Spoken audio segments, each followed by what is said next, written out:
এদিকে আমতলীতে ডিলার নিয়োগ অনিয়ম এবং ঘুষ বাণিজ্যের অভিযোগ।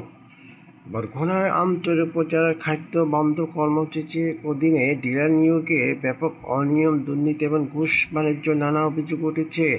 এই ঘটনায় ফের নিয়োগের দাবি জানিয়েছে ভুক্তভোগীরা। অভিযোগ সূত্রে জানা যায়, গত 18 ফেব্রুয়ারি স্থানীয় দৈনিক উপজেলা খাদ্য নিয়ন্ত্রক কর্তৃক ডিলার নিয়োগের একটি বিজ্ঞপ্তি প্রকাশ পায়। সেই নিয়োগে আমতলী উপজেলার 7টি ইউনিয়নে 29টি বিক্রয় কেন্দ্রের জন্য 29 জন ডিলার নিয়োগ আবেদন করতে বলা হয়েছে।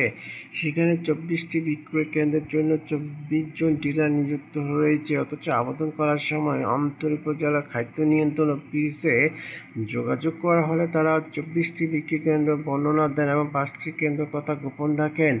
সেখানে আবেদনকারী জাকির মাতাব্বর সহ অনেক জানতে চেয়েছেন কোন কোন ইউনিয়নে ডিলার বাড়ানো হবে। এইসব প্রশ্নে অফিসে জানান, ভোক্তা অনুসারে সেখানে বাড়ানো দরকার, সেখানে কেন্দ্র বাড়ানো হবে।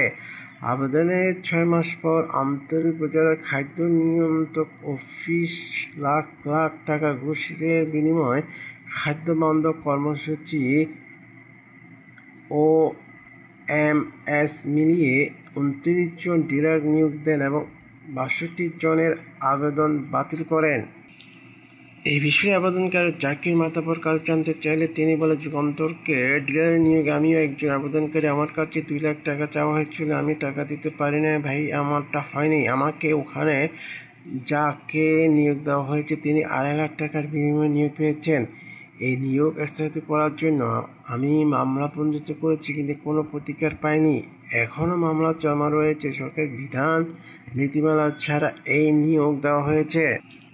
যাদেরকে নিয়োগ দেওয়া হয়েছে সেখানে মোটামুটি বাণিজ্য করেছেন উপজেলা খাদ্য নিয়ন্ত্রণ কর্মকর্তা ও তদন্ত কমিটি। যাদেরকে নিয়োগ দেওয়া হয়েছে তাদের প্রতিজনের কাছ থেকে 2 থেকে 3 লাখ টাকা ঘুষ নিয়েছেন। আমি ওখানে লিটন নামে একজনকে 2.5 লাখ টাকা বিনিময়ে নিয়োগ দিয়েছেন। আমার কাছে টাকা চেয়েছিল, আমি দিতে পারিনি, তাই আমারটা হয়নি।